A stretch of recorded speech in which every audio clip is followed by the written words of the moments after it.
ويغفر لكم ذنوبكم ومن يطع الله ورسوله فقد فاز فوزا عظيما. أما بعد فإن خير الحديث كتاب الله وخير الهدي هدي محمد صلى الله عليه وسلم وشر الأمور محدثاتها وكل محدثة بدعة وكل بدعة ضلالة وكل ضلالة في النار. أعوذ بالله السميع العليم من الشيطان الرجيم من همزه ونفخه ونفثه. قد أفلح من تزكى وذكر اسم ربه فصلى. نن الحمد لله زمن په ژوند کې یو ځل بیا د الله رب العالمین لاک لاک شکر ادا کوو، بېشماره شکرونه د الله ادا کوو چې زموږ په زندګۍ کې بیا د رمضان المبارک دا بهترینه د رحمتونو او برکتونو او د جهنم د اور نه د ازادېدو دا میاشت دی راوستله. الله سبحانه وتعالی دی هغه تمام فضیلتونه موږ تاسو ته را نصیب کړي چې کوم خوږ نبی صلی الله علیه وسلم ذکر کړي دي. زما محترم ورونو، هغه ناشنا میاشت چې د دې نه غیر د بلې میاشتې نوم الله په قرآن کې نه دی ذکر کړی. شهر رمضان الذي انزل فيه القرآن. دی کې هغه مبارکه شپه چې په هغې کې عبادت د زرو میاشتو چې سړی د شپې راپاسي زر میاشتې عبادت وکړي، د دې یو شپې عبادت تی غوره و. دا په هغه آخري عشره او هغه آخري شپو کې دا یو شپه وه لیلة القدر چې الله سبحانه وتعالی په هغه لسو شپو قسم کړی دی. والفجر وليال عشر. الله فرمایي د سار په ټیم مې د قسمي او په دې لسو شپو مې د قسم وي. دا د دې د فضیلت د وجې نه چې دا ډېرې عظیمې شپې دي. امام ابن الجوزي رحمت الله علیه فرمایي که الله تعالی قبرستان والاو ته اعلان وکي چې مقبرې والاو زه په تاسو کې یو کس را ژوندی کوم، دی دنیا ته راولم، خو کم یو عمل ارمان کوئ چې زه تاسو له د هغې چانس درکم او په هغه موقع کې م را ژوندی کم، وایي دا مړی به وایي یا الله یو ورځ غواړم خو د رمضان ورځ غواړمه، د رمضان یو ورځ راله راکه زندګي یا الله چې په دې کې ستا عبادت او ستا د بندګۍ هغه خوندو، هغه لذتو او هغه انتهایي اجرونه او ثوابونه چې دا په بله میاشت کې نه و. نو وایي دا مړی دا به تې وایي د رمضان دا ورځ غواړي. نن الله سبحانه وتعالی هغه موقع موږ تاسو ته راکړه. ډېر داسې ملګري زموږ رشته دار دوستان ګاونډیان د مسجد ملګري چې هغه تیر اختر کې موږ سره و، سږ هغه زموږ سره نشته دی. هغه روح الامین کاکا چې زموږ د دې عیدګاه خدمت به کوو او بغیر د وینا نه به خپل ګاډی راوسته، هغه د لاس ګاډی او د مسجد مخې ته به ودرو او دا پوړونه به پکې راچلول. هغه ټوله شپه به په رمضان کې زموږ په مسجد کې قرآن ته ناستو. هغه د الله ساده بنده هغه نن زموږ سره نشته دی او بېګا ټولو ملګرو د هغه تذکرې کولې، د هغه خدمات، د هغه نیکیانې هغه پاتې شوې. زما محترم ورونو، په کار د موږ هم داسې یو زندګي اختیار کړو سبا موږ نه یو او زموږ یو نیکي خلک یاد کړي.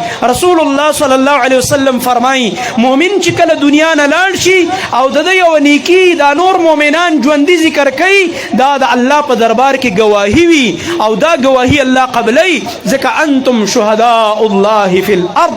په دې ځمکه کې تاسو مؤمنان د الله ګواهان یئ. الله سبحانه وتعالی ستاسو ګواهي د دې میت په حق قبلوي او د هغه په دې باندې بخښنه کیږي. زما محترم ورونو، یو بله اهمه خبره چې کوم په دې موقع کې هغه دا ده دا موږ چې څه ناسمات ګوډ اعمال وکړه، اول خو الله ته وایو زاري کوو ربه دا اعمال زموږ قبول که په خپل دربار کې. خو زما محترم ورونو هسې نه، خاص کر د خپلو نوجوانانو ورونو ته وایم چې په دې لاسو کې دا ټچ موبایل نیولي دي او د اختر په چکرو به وځي. الله مکه الله مکه دا کومه خواریم چې وکړله یو میاشت او دا د نیکو دا بلډینګونه مودرول دا په خپلو لاسو وران نه کوي. دا د دې موبایل په غلطو ګانو او په فحش تصویرونو شیر کولو خپل نیکۍ تباه او برباد نه کوي. زما محترم ورونو، آبادی جوړېدل ډېر ټیم غواړي، ډېره په طریقه جوړېږي، ډېره په ګرانه جوړېږي، انجینر د هغې نقشه اچوي او په هغې باندې ډېره خواري کېږي. خو چې کله آبادي ورانېږي ډېره په بېدردۍ ورانېږي، په بېترتیبۍ ورانېږي او ډېره زر ورانېږي. نو هسې نه چې دا څه ناڅه آبادي هم د نیکو اعمالو کړې ده، دا چېرته برباده نه کړو. کم ملګري چې په چکرو ځي چېرته د جمع مونځ او 5 وخته مونځ درنه خراب نه شي. هغه د قرآن سره هم چې په رمضان کې ځان عادت کړو، باقي په دې 11 میاشتو کې ځان نابلده نه کوي له قرآن نه. همغه شان خپل تعلق د قرآن سره برقراره ساتئ زما محترم ورونو. والله دا د برکتونو کتاب دی، والله العظیم دا د رحمتونو کتاب دی.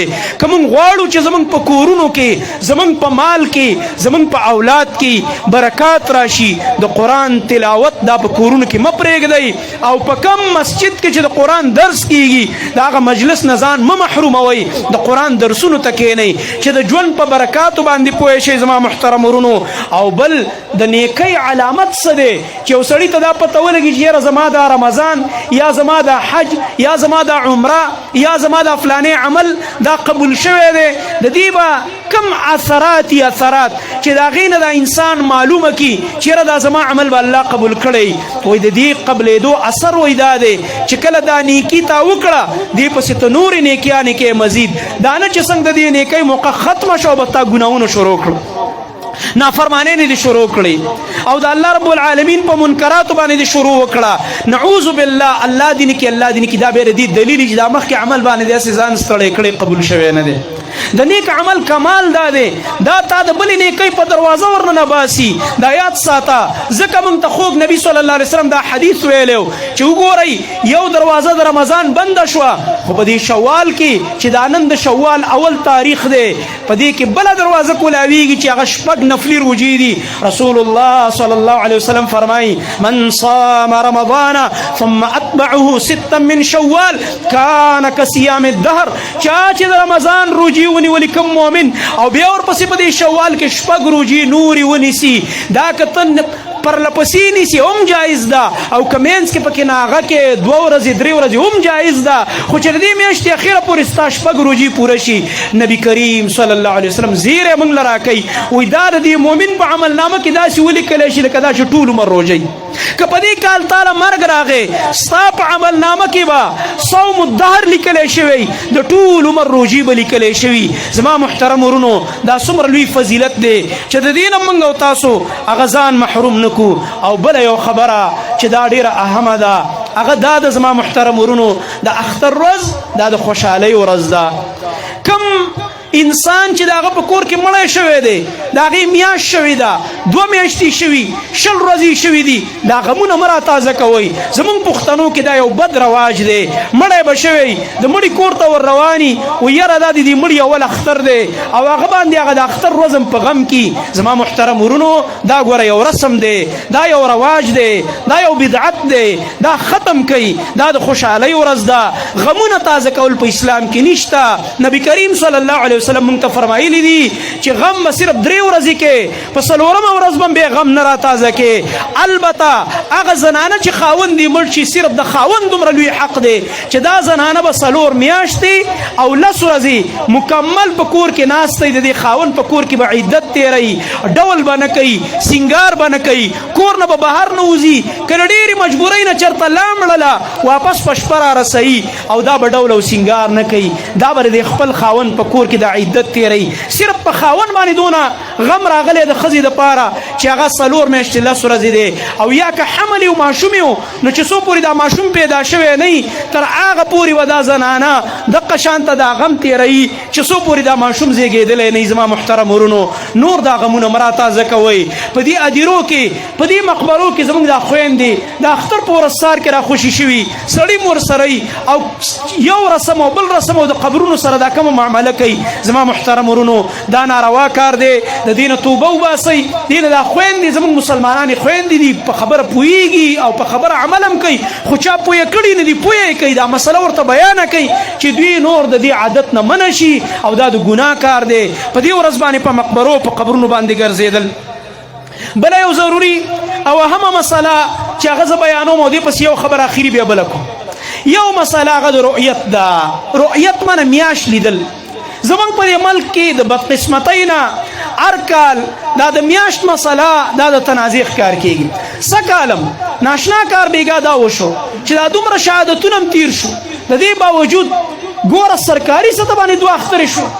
دلته صوبایي حکومت بیګا اعلان وکړلو سرکاري کمیټۍ په سطح باندې، او زونل چې کومه کمیټې د قاسم علي خان د مسجد هغې هم اعلان وکړلو. د حکومت او د دوی اتفاق په دې صوبه کې راغی، خو مرکز ورسره اتفاق ونه کړ. ما بیګا الحمدلله د داسې خپل یو ملګري او عالم نه چې د سرکاري کمیټۍ ممبر دی، تاسو به پیژنئ، شیخ عبدالبصیر مدني صاحب، زمونږ د شیخ القرآن، زمونږ د استاذ علامه سید عبدالسلام رحمت الله علیه بچی دی، هغه په دې سرکاري کمیټۍ کې دی زمونږ د اهل حدیثو له طرف نه. هغه بیګا ماته دا وویلي چې مونږ ته د مختلفو ضلعو نه تقریبا 21 شهادتونه راورسېده او نور را روانو، خو منګه وی مرکزی کمیټۍ ته ویلو چې تاسو لا اجلاس مه ختموئ، زمونږ د صوبې بعضې علاقې ډېرې لرې دي، اطلاعات ناوخته پورې را رواني، لهذا موږ تاسو ته ګواهۍ درکوو او اعلان وکئ د مرکز د طرف نه، اسلام آباد نه اعلان وکئ. خو هغه صاحبانو باندې دومره تعدي وه او هغې باندې شاته نه د چا پریشر دی، او دا هغه خلک دی چې هغه د توحید دشمنان دي. صفا غوږونو باندې واورئ. او نن زه هغه چاته هم وایم چې هغوی وایي د حکومت سره به اختر کو، نن ته د کم حکومت سره اختر کې، نن ته د کم حاکم سره اختر کې؟ حاکم خو دې نن اختر نه دی کړی، ستا حاکم خو په اسلام آباد کې ناستی دی، هغه خو لګیا دی چېرته به سبا اختر مناوئ. ستا دلته وزیر اعلی صاحب سرکاري سطح باندې اعلان وکړو، اوس ته د دې حاکم تابعداري کې که د هغه حاکم تابعداري کې؟ دا یو تنازع او یو لانجه جوړه کړې ده. دې وجې نه الحمدلله په دې موږ بار بار تجربه کړې ده، او اوس ډېر مسلمانان په دې پوه شوي دي چې پاکه کاته دا د پاکه د لانجې نه صفا کاته چې خبرېدی چې په سعودي کې میاشت ولیدلی شوه د نر غوندې ورسره روژه ونیسه، چې خبرېدی چې میاشت د اختر ولیدلی شوه د نر غوندې ورسره اختر کوه. ځکه تاسو وکتل اوله روژه ورسره دې خلکو نیولې وه، تاسو نه تاسو نیولې وه، سعودي سره اوله روژه نه وه نیولې، موږ نیولې وه، او نن ورسره اختر کوي لګیا دی. قاسم علي خان مسجد والا ته موږ درخواست کوو جناب تاسو هم په هغه ورځ د مرکز سره ملګرتیا وکړله، په هغه شپه تاسو کمیټي کې ننوله، په کومه شپه چې په سعودي کې کمیټي کېناسته نور کل به ستاسو او د هغوی روحیت برابرېده. عجیبه خبره دا ده چې د روژې میاشتې ورسره یو ځای نه لیدلی کېږي او د اختر میاشتې ورسره لیدلی کېږي، او بیا وایي اختلاف دی د مطالعو، هلته جدا مطله ده او دلته جدا مطله ده. دا څنګه مطله ده چې زما په کې پي کې کې میاشت ښکاره شو، په سعودي کې هم ښکاره شو؟ دا شل ځل په کراتو په مراتو دا شوي چې دلته میاشت لیدلی شوې ده او په سعودي کې میاشت لیدلی شوې ده. خو دا لانجه دلته موږ جوړه کړې ده. د دې لانجې نه د دې مصیبتونو نه نور ځان خلاص کړئ زما محترم ورونو، که د خپل عبادت غم در سره وي، ځکه دا وړه خبره نه ده. بیګا ما د پنجاب علماو ته تقریبا څه کم 9 منټه کلیپ کړی، ما سره رابطې کولې چې دا ستاسو د کې پي کې ګورنمنټ څنګه اعلان وکړو د اختر او ستاسو په کم دلیل سبا اختر دی. ما ورته دا ټول داستان ویلو، ما دغه صاحب نه تپوس وکئ چې د کې پي کې په دوره راغلی و، دا زموږ موجوده نوی چیرمین، موږ خو مخکې د هغه بل نه سر ټکوو مفتي منیب الرحمن صاحب نه، چې هغه دا کمیټي 100 کاله متنازعه جوړه کړې وه، د پښتنو شهادت به یې نه اخسته، چې د پښتنو ټلیفونونه به سټارټ شو، ټلیفون به یې بند کړلو، اجلاس به یې برخاست کړو، پابسېده او وبتښتېده. نو ما خو دته زمونږ شیخ عبدالحمید رحمتي رحمه الله چې شهید شوی دا موجوده چې کوم زمونږ د هلال کمیټۍ چیرمین دی مرکزی مولانا عبدالخبیر آزاد صاحب، دا تعزیت لراغلی او په هغه ملاقات کې ورته ما دا ویلي چې جی زه تا نه یو درمندانه درخواست کومه چې تاسو ته الله دا منصب درکړی دی، د مخکني مفتي صاحب په شان دا منصب دې مه متنازعه کوه، دا مجلس دې زر مه برخاست کوه، کم از کم ستا ذمهداري جوړېږي چې د شپې 11 بجې پورې ته کښېنې او شهادتونه واخلي، زموږ د کې پي کې ګواهیانې واخلي، هغه زړه د تعصب رویه به نه کې او د قاسم علي خان والاو سره دې رابطه برقرار ساته.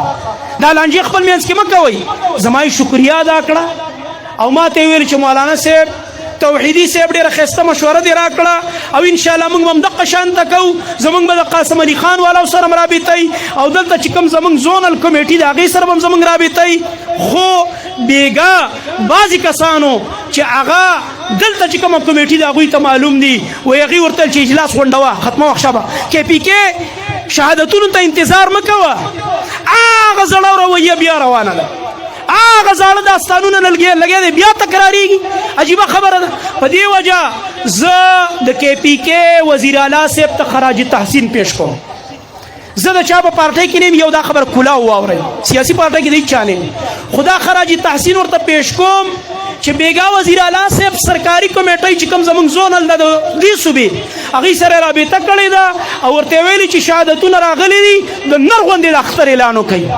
زبردست کار یې کړی دی، موږ ورته خراج تحسین پیش کوو.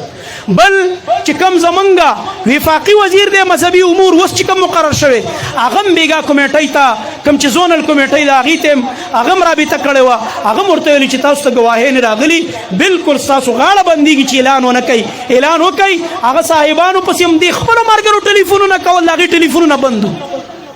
اجلاس یې برخاست کړی و، 8:30 بجې هغوی پاڅېدلي وو. دومره تادي وپې د سره زما استاد اختر غم دی، د سره زما استاد روجې غم دی. دا سیاسي خبرې دي، دې کې وروستو نورې هغه خبرې دي چې زه اوس په دې مجلس کې نشم کولی. اخري خبره بله کوم، ډېره د درد خبره، وختي مې راته قصه ختمه کړه. زمونږ څومره سیاسي پارټو کې چې ملګري دي ټول زمونږ مسلمانان دي، هر سیاسي پارټۍ والا الحمدلله ما پسې مونځ کوي او په دې مجلس کې هم ټول ناست دي. موږ ټول قابل قدر ګڼو. موږ د یو سیاسي لیډر د یو سیاسي مشر نه بې عزتي کوو نه سپکاوی کوو، خو حق ته حق وایو، باطل ته باطل وایو. بله ورځ چې مسجد نبوي کې کومه واقع راغلې ده، والله العظیم ټول قوم او ټول امت مسلمه په دې دردمند دی.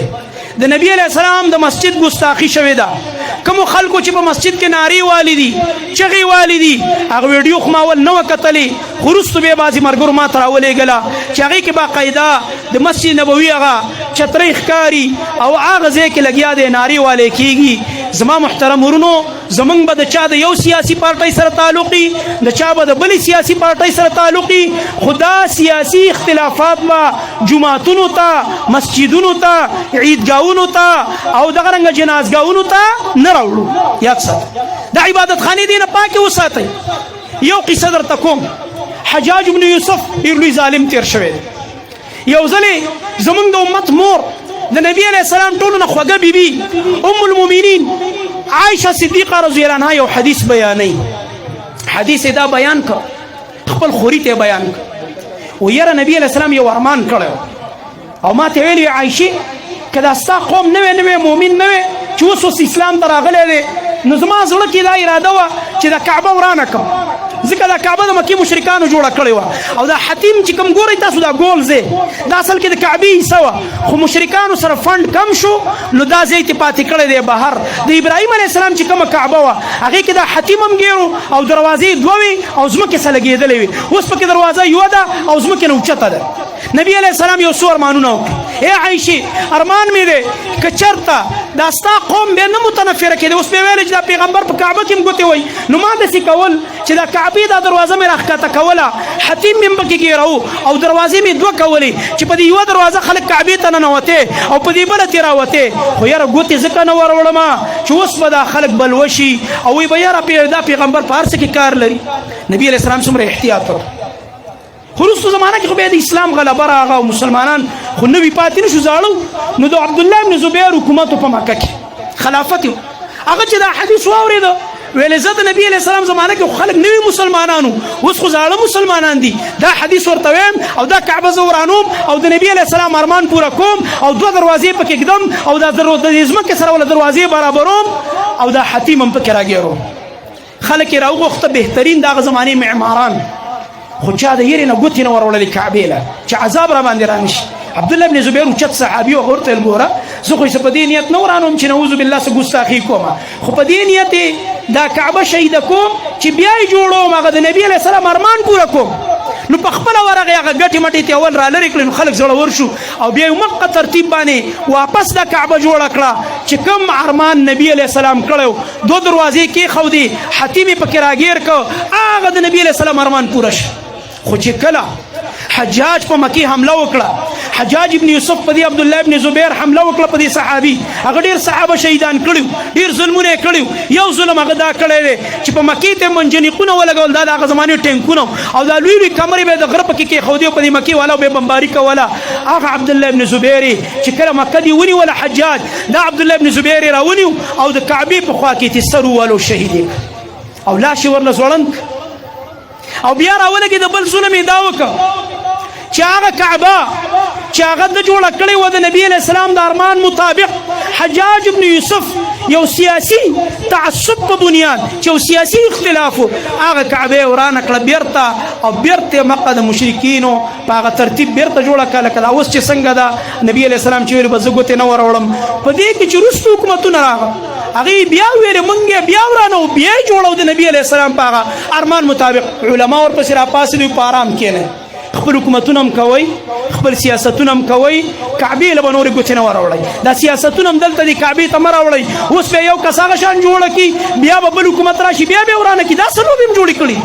تاسو خپل سیاستونه اوس دلته کعبې نه راوړئ، پرېږدئ په هماغه طریقه چې نبي علیه السلام ګوتې نه وې وروړئ او عبدالله ابن زبیر جوړه کړه، بیا حجاج ورانه کړه، نورې ګوتې مه وراوړئ.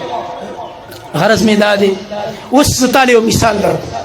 زما او ستا یو جنازه ده او مړی په جنازګاه کې پروت دی. زموږ ستاسو ټولو خامخا سیاسي تنظیمونو سره وابستګي یا یو سیاسي لیډر به زما او ستا جنازې له راشي او دا خلک ورپسې چغې جوړې کړي. دا زما او ستا د مړي بېعزتي ده او که نه ده؟ موږ پښتانه بیا د دغه سړي نه ګیله او دښمني او خفګان کوو که نه چې بهی دا زما مړی دی شرمو، زما په جنازه کې د چغې والې په دې سړي پسې، دا خو زما مړی و، زما جنازه پرته وه او تا سیاسي نارې ووهلې دلته زما په جنازه کې دا لانجې سره کولې. چې څنګه ما او تا په خپل مړي خفه کېږو، دا د خپلې جنازې او د مړي بېعزتي ګڼو، هلته زموږ خوږ نبي صلی الله علیه وسلم پروت دی، هلته زموږ ابوبکر صدیق رضی الله عنه پروت دی، هلته عمر فاروق رضی الله عنه پروت دی، د نبي علیه السلام په روضه کې ورسره جو. هلته صحابه کرام پراته دي، د نبي علیه السلام بیبیانې دي، امهات المؤمنین، صحابه کرام، تابعین، اتباع التابعین. والله دا اوس سکال چې زه په دې رمضان کې دا زما اول ځل و چې په رمضان کې زه عمرې ته لاړم. الله دې قبوله کړي ټول مسلمانانو.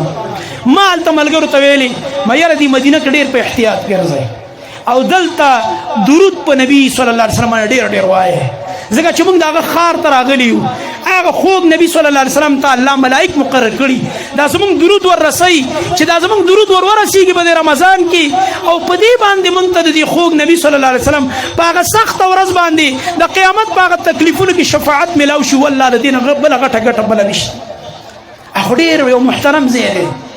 اخو هغه حاجي محمد امین صاحب یو شاعر تیر شوی صوفي، هغه په یو شعر کې وایي زړګي سترګې لګوه د قدم لاره نه ده، محبوب پې ایښي قدمونه دومره خواره نه ده.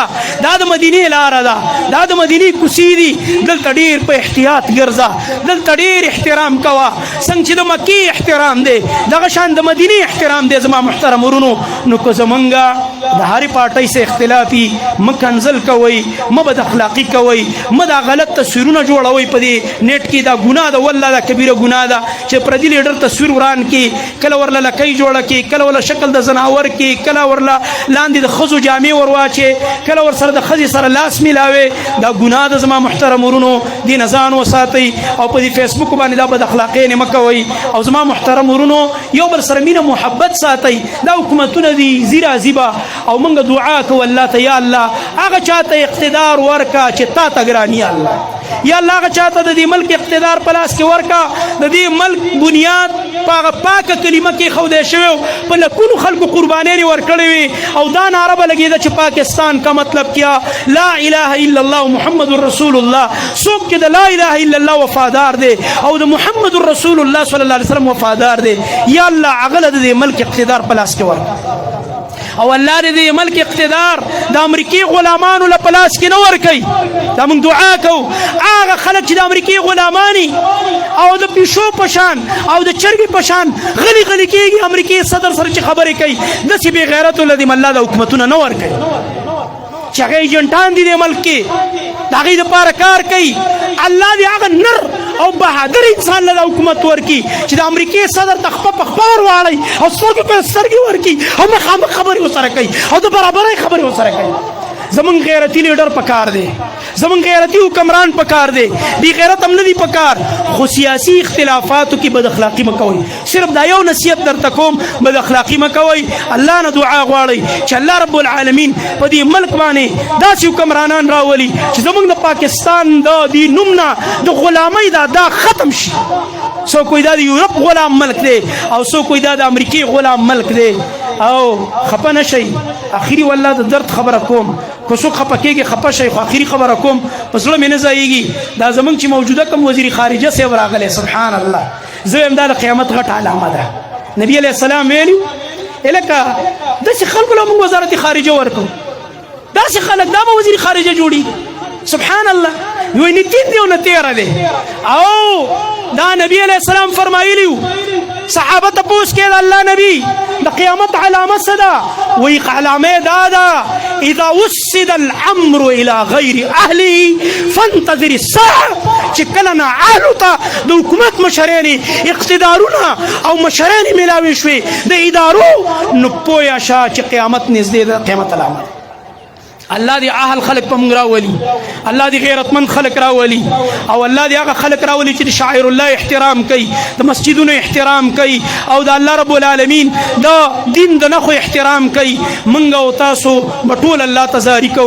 او دا اخیری بیا درخواست دی او الله ته دعا کو چې دا خپل نیک اعمال وکړو چې دا زموږ نه ضایع نشي. او دغه رنګه بار بار موږ چې په کوم نیکو اعمالو ځان عادت کو چې دا موږ جاری وساتو.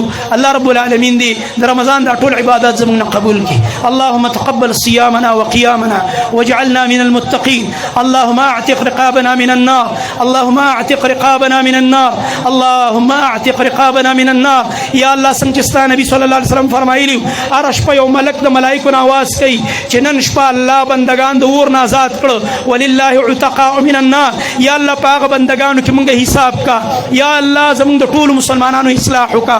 کوم ملکونو کې چې په مسلمانانو باندې ظلمونه روان دي، فلسطین دی، عراق دی، شام دی، برما دا، کشمیر دی، نور کوم افغانستان، نور ځایونه کې ایران چې هلته مسلمانان ډیر ظلم په روان دي، جیلونو کې حق پرست علما پراته دي. الله رب العالمین دی دا ټول، او د امریکای او د يهودو نصاراو په جیلونو کې څوک پراته دي. الله رب العالمین دې ټول مؤمنانو مدد وکي. الله رب العالمین دې رها کی. الله سبحانه وتعالى دې په امت مسلمه کې اتحاد او اتفاق پیدا کی. الله رب العالمین دې زمون قران سره مینه زیاته کی. الله دې موږ د قیامت په ورځ د قران والو په صف کې را پاسي. الله سبحانه وتعالى دې په سخت ګرم ورځ باندې موږ له د نبی صلی الله علیه وسلم د لاس مبارکونه د حوض کوثر وب نصیب کی، د نبی صلی الله علیه وسلم شفاعت دې نصیب کی. او یا الله موږ بیا اقرار کو موږ نه ګناهونه شوي، موږ نه لغزشونه شوي دي، موږ نه کوتاهی نه شوي دي، موږ د روزي حق نه دی ادا کړی. یا الله موږ معاف کا چې دې ځای نه پاسیږو او تا زموږ د معافی فیصله کړي. یا الله موږ د اور د جهنم نه آزاد کا.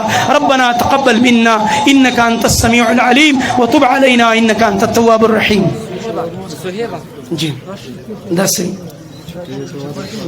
دا بعضی مرګري وفات دي.